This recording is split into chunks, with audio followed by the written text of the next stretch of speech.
Hey, welcome to Clarksville Vibe the show, Season 2, Episode 1 of Season 2. We're so excited that you jumped back on board with us. We had such an amazing Season 1, and we are excited to bring it back to you with more high-impact guests all across our local Clarksville community. I promise today's guest is one of those as well. I'm your host, Kevin Kennedy Jr., local pediatric dentist, and just someone who loves to share the great stories of Clarksville. Got to tell you a story. I was in Doc 17 since the break from Season 1 to Season 2. The couple sitting next to me said, "Hey, are you the podcast guy?" Which kind of caught me off guard because I've not really been a podcast guy. Normally I'm a dentist. Normally I'm a dad to whomever. But I feel like this positive message is spreading to people who I have met, who I have not met. We're thrilled that you're a part of our online community. Go ahead and subscribe or share these episodes. It really helps us grow this positive message of all these great things that are happening in Clarksville. And without any more of that, I want to introduce her to today's guest today. He's somebody that I've known about for a long time. He was a few years ahead of me in school. He was a legend, this mythological creature in high school sports during those days of just, his sheer dominance, like the Shaquille O'Neal, when you're in middle school and he's in high school.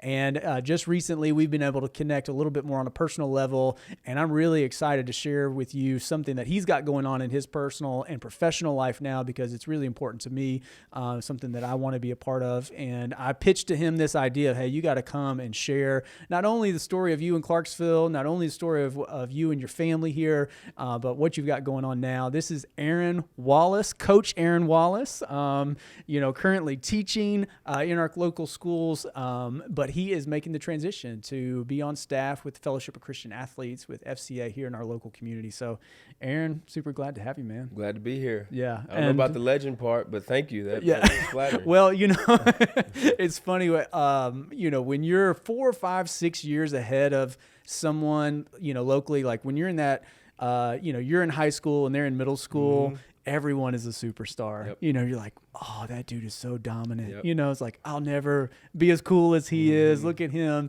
And we were about that same age gap. Yep. So I remember stories of you at Clarksville High and,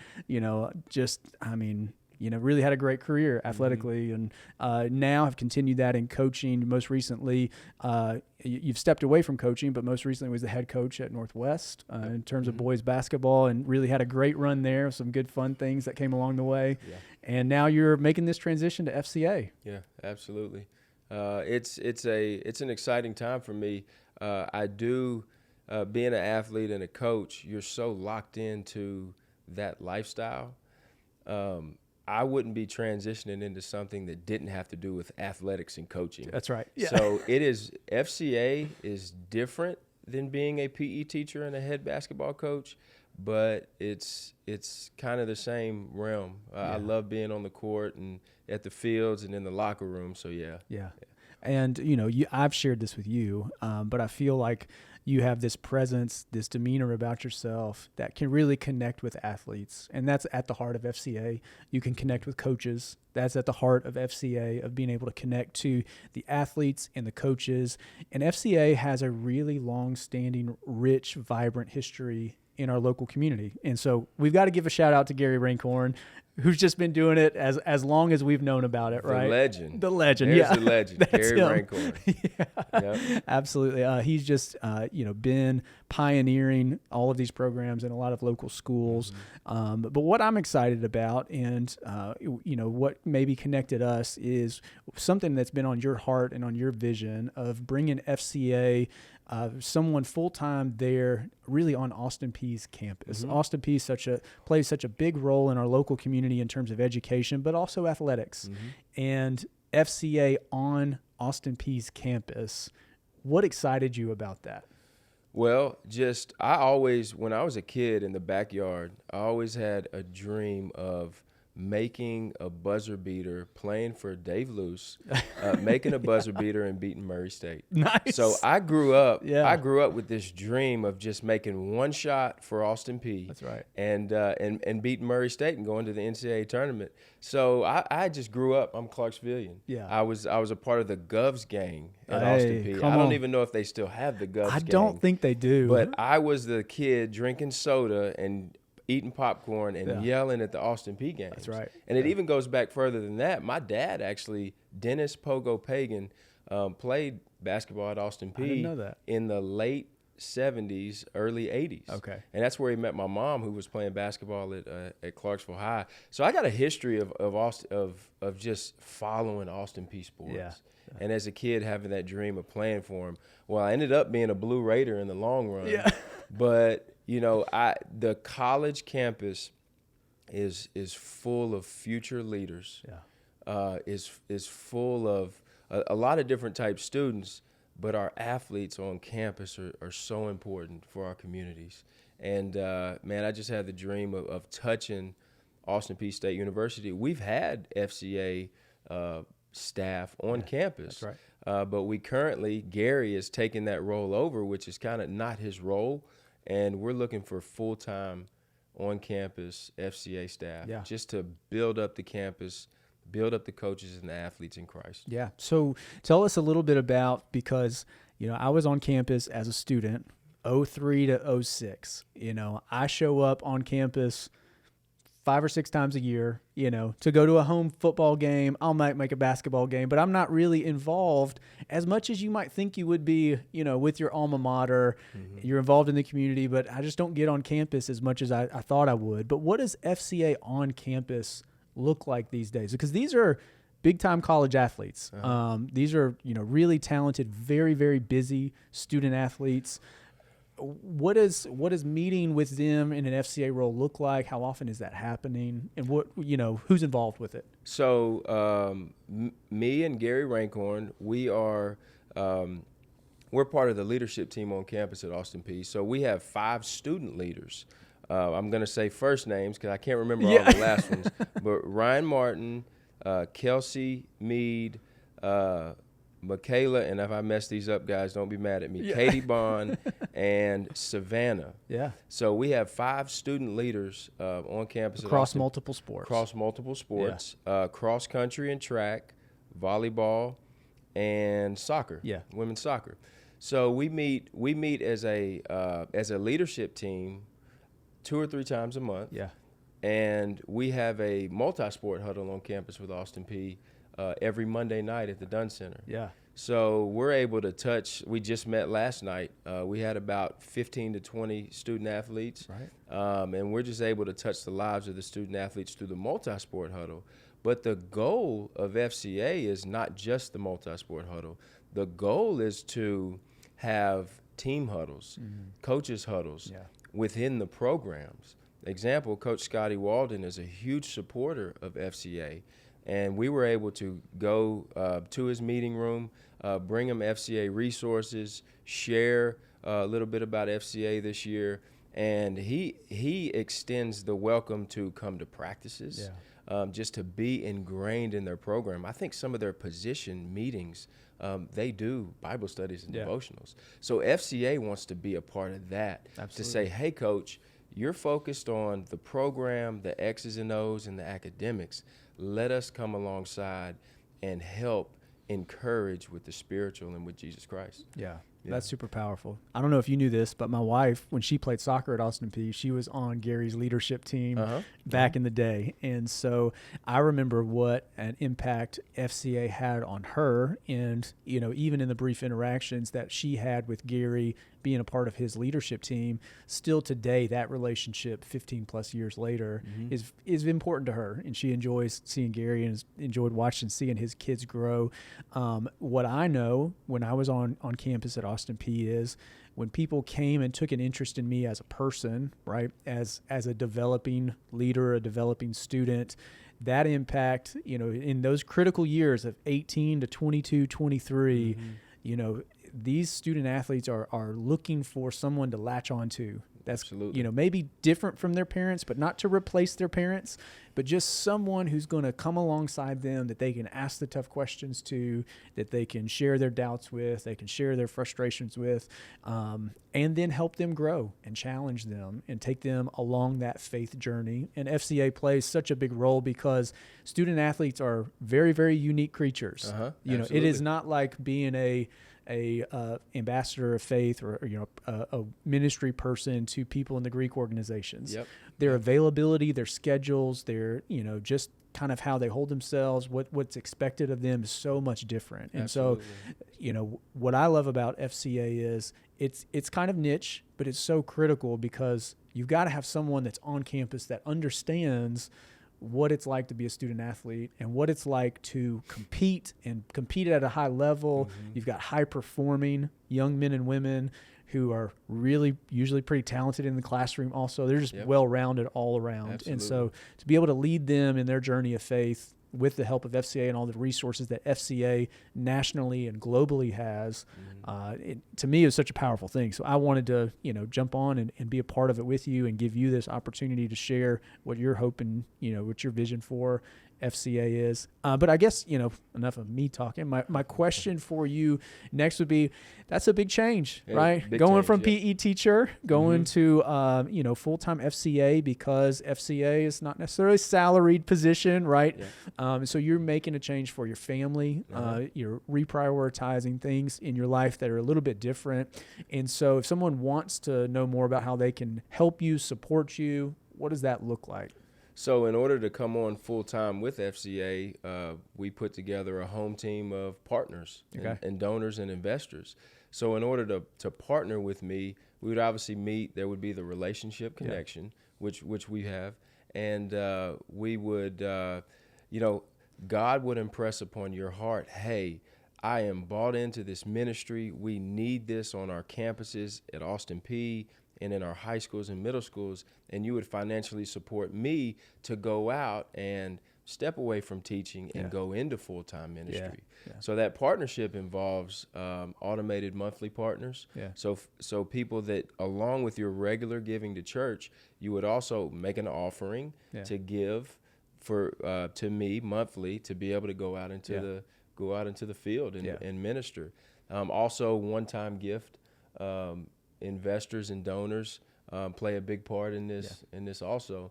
Our FCA board believes so much in the ministry of FCA and believes so much in me and others that are coming along staff that they have approved a match for up to $25,000, dollar for dollar, for every dollar that I raise. Okay. So they want us in the field. They want us on campus at Austin Peay. They want us in our high schools and our middle schools. So to do that, you would come on my home team. That's awesome. Yeah. Yeah. And, being a part of that, it's a very easy process. One of the things that has always been important for me personally, because, I'm stuck in a dental chair all week long. When I leave the dental office, everything has to shut down, just legally speaking. Not a lot of dental operations, none can go without me. So if I'm connected to a member of the cross-country team who's got a break between class at 11 to 12:30, and that's his time where he could meet with me, I'm out. I can't do it, right? Yeah. It's just, I can't operate my business and do what I need to do to take care of my patients and my employees, and also have that availability to be there on campus when that football player texts back and says, hey, you have time to talk today. Absolutely. And so what I've often thought about is investing in the availability of someone who is consistently earning the right to be a part of the internal journey of these student athletes' faith walk, right? Absolutely. And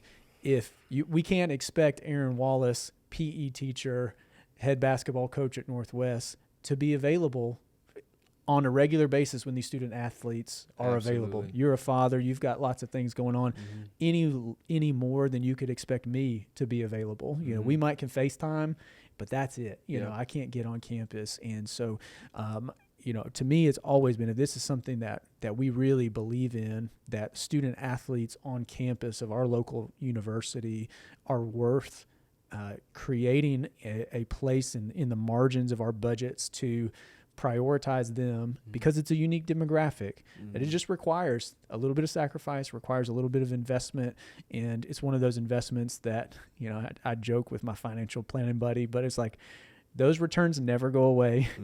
There's no taxes that take stuff off the top. That level of investment always produces much fruit, as it says in the Bible. Absolutely. Yeah. And The mission field of being a PE teacher and a coach is big too.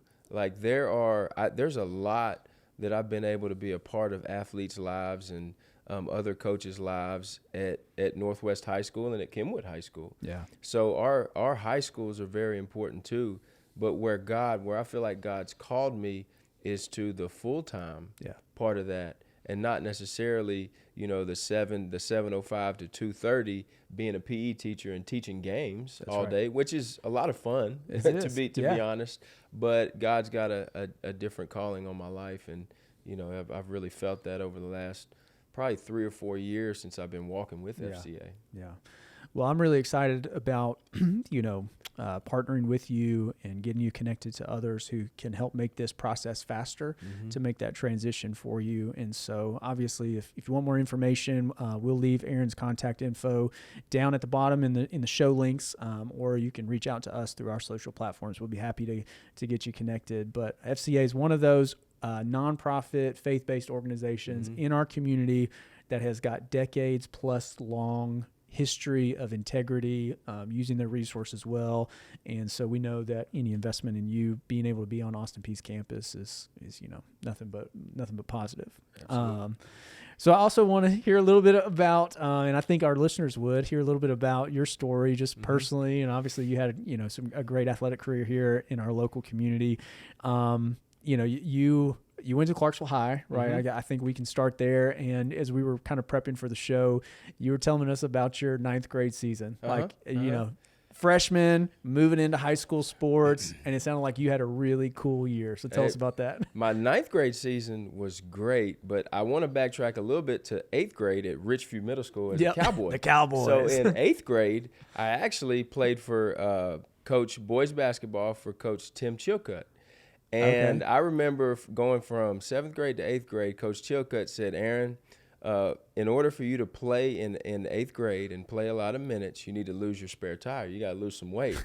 And I played for some old school coaches, and I lost a little bit of it, but not a whole lot. And in 8th grade, I didn't play a lot. Wow. I was the biggest kid. Yes. I was like 6'5", 6'6", but I wasn't really mobile. Yeah. So fast forward, I get to high school, I lose a lot of weight. Yeah. I start playing more at the Crow Center, playing more pickup basketball, and I become a better basketball player. Well, my freshman year, I played freshman football at Clarksville High, so that helped me with the physical nature of sports. Yeah. I played for great coaches, Jim Snyder and Danny McGrons as freshman football coaches. Yeah. So they got me ingrained in sports at Clarksville High. Then we moved to basketball season. Coach Richard Hopper was head basketball coach, and Ted Young, the legend Ted, was our JV coach, and Counselor Bob Darby was our freshman coach. So I ended up trying out for freshman basketball. During tryouts, I got a dunk. Well, I hadn't touched the rim in my whole life, and now I'm up here dunking. You lost that spare tire. I lost that spare tire. Coach Chilcutt, thanks for the advice. Yeah. So anyway, I got a dunk in freshman basketball tryouts. Yeah. The Jamboree, we played a freshman game, and I got a really big block in a freshman game in the Jamboree. And fast forward really quick, I only played 2 freshman games, and I got moved up to JV. Yeah. So at the time, freshmen practiced separate, and JV and varsity practiced at the same time. Yeah. So I was so excited to be on the JV team and now to be able to practice with the varsity players. That's a big deal. Well, little known fact, there was this varsity player some of you guys may know named Trenton Hassel.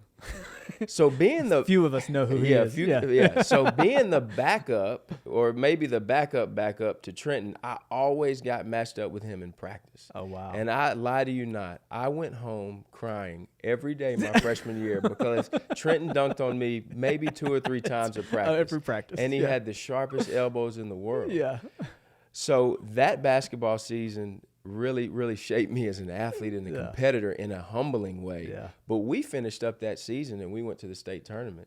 And in 8th grade, I was able to watch Sean Marion and Trenton Hassel play guys like Marcus Mabin at Clarksville Northwest, where both teams went to the state tournament. Wow. And I thought that was a dream. But in less than a year, I was going to be on the roster of a state tournament team. Yeah. 2 games away, if it wasn't for Vincent Yarborough in Cleveland High School, 2 games away from a state championship. Wow. I was just I didn't even know. I remember the first time I went in a game, I felt like I was just floating. I had no idea what was going on with varsity. And by the end of the season, Coach Young had talked Coach Hopper into, hey, this freshman needs to play because he's going to play his sophomore year. Yeah. And I ended up fast forwarding to baseball and playing baseball with Coach Paul Matura. And yeah, my freshman year. Matura's a legend in his own right. Man, the that science old legend. voice, you know, with the mustache. The mustache. Oh man, I remember. So he, my freshman year at Northeast, right? I played for Eddie Guerrero, and Guerrero and Matura were kind of like 2 peas of the same pod, right? So. Yep. I think by the time I got to Rossview, I think Matura had just recently retired or something like that. But he was kind of that legend of like, I don't remember anything but the mustache and, just him being over there on third base line, giving out signals and stuff. But he seemed to have his hands in everything. And his wife, Miss Matura, was my math teacher. Oh, okay, I didn't know that. Yeah, I had both Maturas my freshman year. That's funny. Yeah.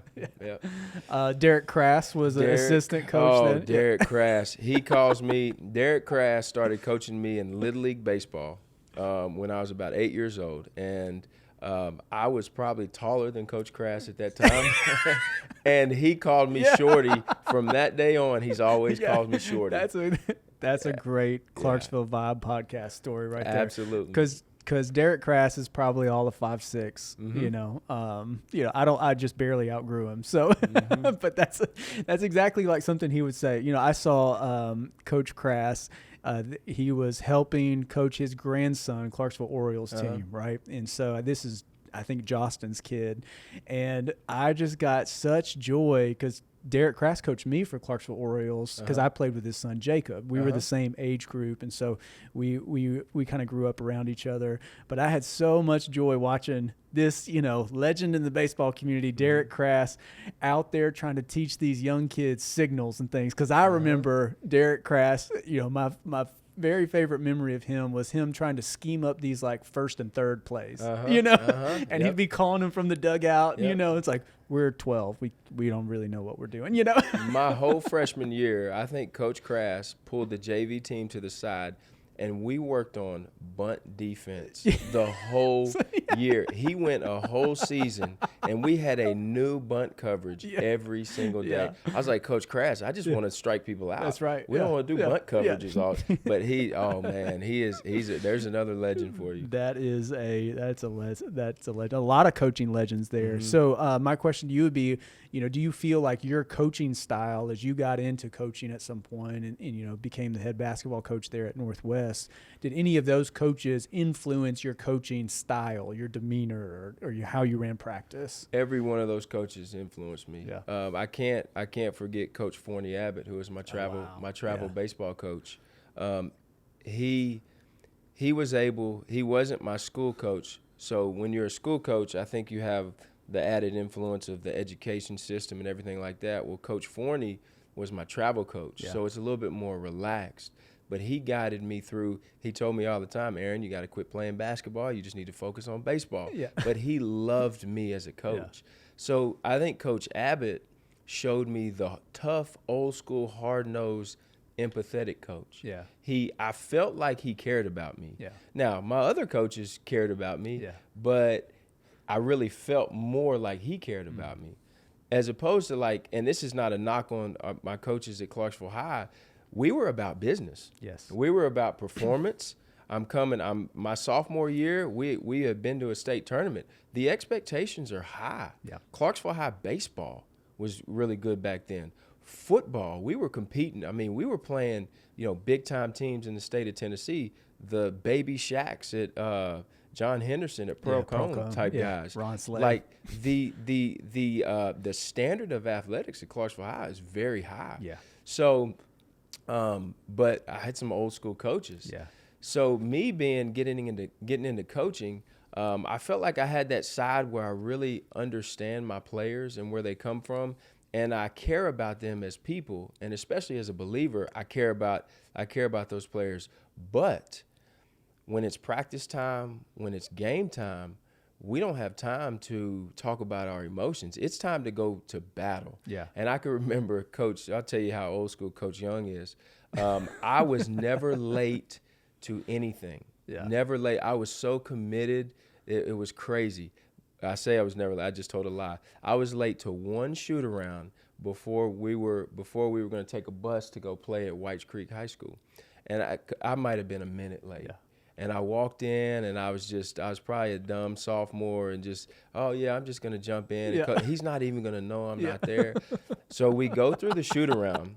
We ride the bus to the game. We get ready we do our pregame warm-ups and everything. And I sit down for the starting lineups because I was a starter. I'm going to start. Well, Coach Young didn't say a word to me. And I'm the last guy to get called for starting lineups, and they call our backup. I can't even remember what our backup's name is, but they call his name, and I'm sitting there like I'm not starting, and Coach didn't say a word. No. And at that moment, I knew that was my consequence for showing up late, and he didn't have to say a word. That's an old school coach. And guess what? He hadn't changed a bit. I was never late to anything else again, and he never had to say a word to me about it. Yeah. My son Michael played for Coach Young a little bit, and he wasn't as attuned to necessarily knowing why he didn't get this or whatever, like what he did. And so I went and talked to Coach Young one time, and I said, you just tell me, what does he need to do? I'm not saying I need to fix it. He's like, he just needs to come talk to me. Mm-hmm. Okay. All right. I don't know how they figured it out, but that's Coach Young of like, the expectations, how we're going to get here. What is expected of you as a player. And if you don't meet those expectations, then to the benefit of you as a person, as a future father, as a future member of our community, he's going to hold you accountable in that moment. Absolutely. There's not a lot of warnings. Hey, let me give you a second chance. Zero warnings. You'll get a zero warning. Yeah. And he will hold you accountable. Absolutely. But, as soon as you demonstrate responsibility and maturity and that he can count on you and trust you, then you're right back in. And I wanted to, as a coach, I wanted to take that same philosophy with my players. I would give warnings to my players, but I drew the line pretty quick. Yeah. And we've had some pretty good players come through Northwest High School that my personalities with them just didn't match. Yeah. And they went on to other schools, and they did fine at those other schools. A couple of them are playing in college. But I wasn't just going to let anything go in my program. And I think I got that from the coaches that coached me when I was coming up. Right, yeah. And it's no different. What I think is such a blessing to those young men is it's no different than the workforce, right? Every leader of an organization or a company has specific things, specific ways to communicate, expectations, and you need to understand what those are, and you need to understand how to follow them, how to contribute to this organization.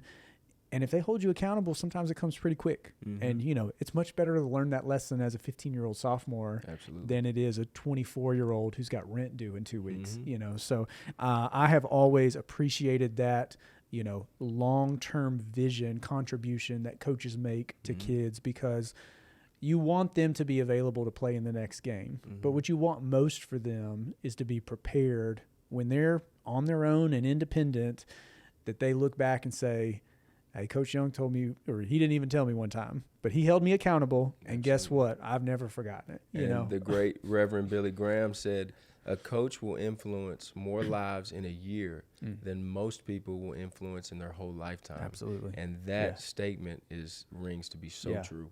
It's funny, it's weird how you remember coaches, but I can remember 3rd, 4th, 5th grade coaches. My wife coaches my daughters and has for several years. And I'll have some of them come to my dental practice and say, how's Coach A doing?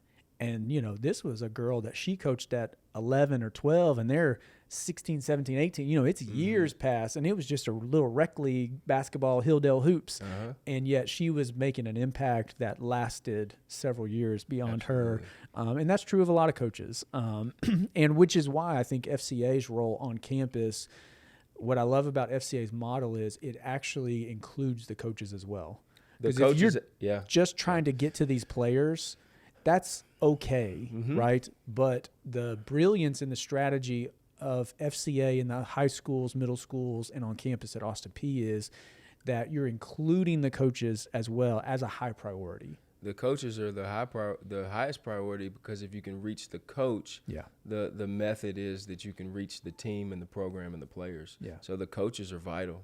Yeah, Absolutely. I love that. So, I always wondered this, when you come into a room, you've got a commanding presence, right? Mm-hmm. Big guy. Hey, obviously I played at a high level of sports, you walk into a room, I'm sure you had some knuckleheads there at Northwest a time or two, Yeah. Did you have to tell them your resume? Like, y'all, you don't know who you're dealing with. Let me tell you a little bit about myself and where I've been. No, I didn't really have to tell them my resume. There wasn't a whole lot of backstories going on there. It was more like, hey, we're going to do things this way, and you're going to do them, or you're not going to be part of the program. Wow. The classic. Yeah, and there was, we tried to take a no-nonsense approach. I wanted our players to be them, but I also understood that you have to give up, you have to sacrifice part of who you are for the betterment of the team. Mm-hmm. And in our sports culture, that sacrifice for the betterment of the team is not always preached. No. And the coach has to set the tone for that. Yeah. The coach has to set the tone. So no, we didn't do a whole lot of backstory. It's like kind of here's where we are. I always feel like I'm a nice guy, but I would get parents and players that would say, I really want to come talk to you, but I'm just so scared of you. I'm so afraid. And I'm like, why? But I couldn't, I won't come talk to you. Yeah. Well, okay. right. You can. Yeah. I mean, I have an Stay open on the door bench. policy. Yeah, that's right. But yeah. That's funny. Not to spotlight anything and obviously share what you would feel appropriate with, but do you feel like there was a player or two that you encountered that you felt like just had this tremendous amount of growth on and off the court that you were able to impact there at Northwest during your time? Well, yeah, a few players. One being, I came in on Tariq Silver's junior year at Northwest, and then I transitioned to the girls program and then came back. So Tariq was he was already bought into the academic and the performance side, but he was such a mature kid. Yeah. And I know he had a few years with Ted Young at Clarksville High, and I know as much as it hurt Coach Young, he invested to a lot of that maturity of Tariq. Yeah. And Tariq was a huge impact on and off the court. Amitri Moss. Yeah. Amitri Moss is one of the best athletes I have ever seen, and he's still playing college. He's playing JUCO ball at State College down in Florida right now. Really? And we didn't have a whole lot of success because some of the better players that were around Meach didn't buy into the process, but he did. Yeah. And we were able to go to FCA team camps, and we were able to plant the seed of Christ to Amitri. But he really, over time, while he was in high school, started to invest more and more into his academics, and his performance was at a high level. But I always wanted to plant that seed of the spiritual side and just see it grow one day. But on and off the court, he is solid. Yeah. He's a kid that said, I'm not going to party. I'm not going to go out and do these things that some of my teammates are doing. I'm going to keep my eye on the prize. Yeah. And for him, it's basketball. But for me, I always wanted to teach him, well, it's a little bit more than basketball, but basketball is not a bad prize to have. Yeah. Amitri Moss, and then I had two players. They were kind of like the Bash brothers, Tavares Alberry and Jamal Mole. Okay. So they're both football players. Okay. And Tavares is at William Jewell University, and Jamal's a lineman at Central Arkansas. So these guys, they had the academic side, they had the sports performance side, but they were our leaders. And they were football players leading our basketball team. Yeah. And when those guys leave your program, you miss them. Mm-hmm. So I really missed them over the last few years. But on and off the court, we had so many, because Northwest, some of our North Side schools get a bad reputation. We have great kids in these programs. Yeah. Not all, but we've got some great kids that are doing it on and off the court. So, quite a few. I'm glad you shared that story. Amitri, I got to watch him play in the summers AAU with my son Michael. Uh-huh. They probably started playing together about 4th grade through probably 8th grade or so. But it was so fun to watch them play. And, quite frankly, Amitri's high school basketball career, exceeded expectations from, maybe what we were able to see with him in 5th, 6th, 7th grade in the summer. And I attribute that your success in high school, I think, is a lot about maturity, right? Being committed to the process. Some kids hit these natural growth spurts, or they just, have a natural increase in athletic ability.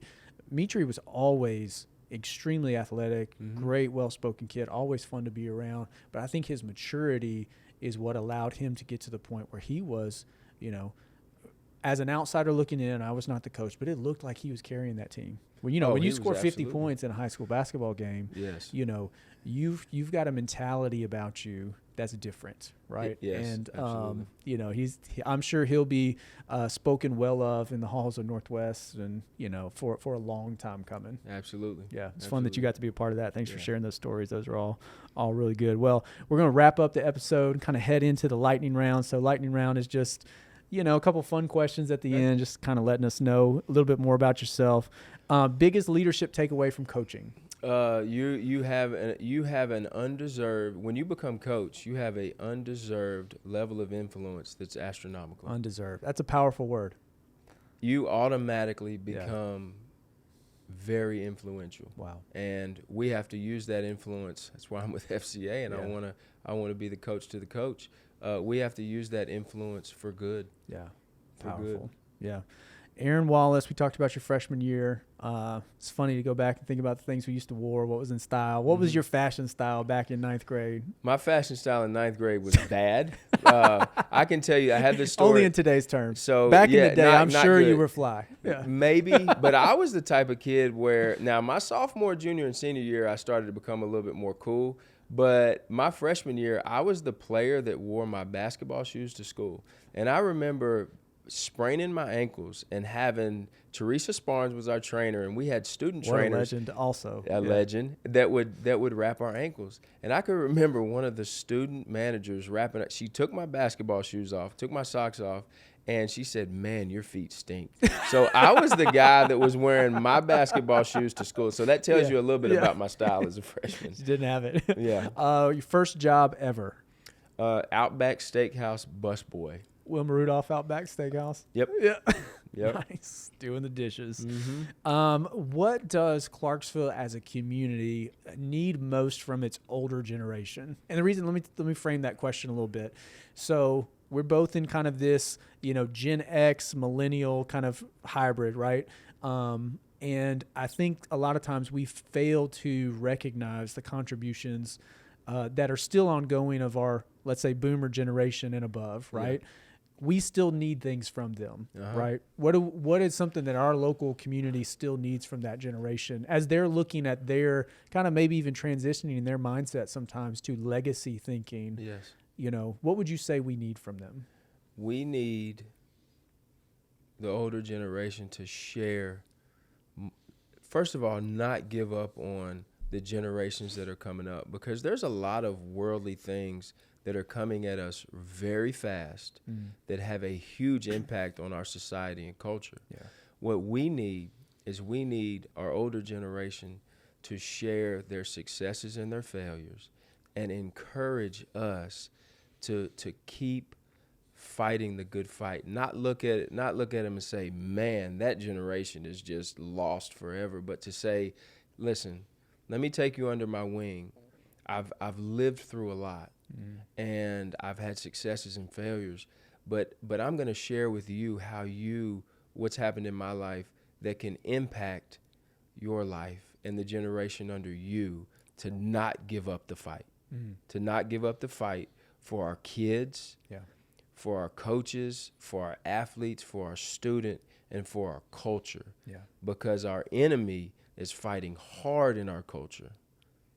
But our older generation has fought that fight, and they see it from the rear view, and they can help us to continue that fight." Wow. Yeah. That's a powerful answer. Yeah. We're going to share that a time or two. Well, thank you for making it to the end of this episode. I'm your host, Kevin Kennedy Jr. Had a great episode today with Aaron Wallus. You can find him right now teaching. If you've caught this episode later and he's transitioned over to full-time FCA staff, you can find him with FCA. We'll have his contact down in the show notes below. As we talked about, this transition for him, that's in process now, is a big journey in his personal and professional life. And there's several ways to be involved with that, both praying for him, but also coming on board of his home team, supporting him financially to help reach that goal so that he can be available and be ready to minister to our student athletes at Austin Peay, which is such an important part of our local community. We want you to be a part of it, so check those show notes below for his contact info and how to get in touch with him. Hey, keep tracking with us through this season 2. I know our guests that we've had so far have been dynamic, very, very fun, and I promise there's more to come. Thanks a lot, and we'll catch you on the next episode.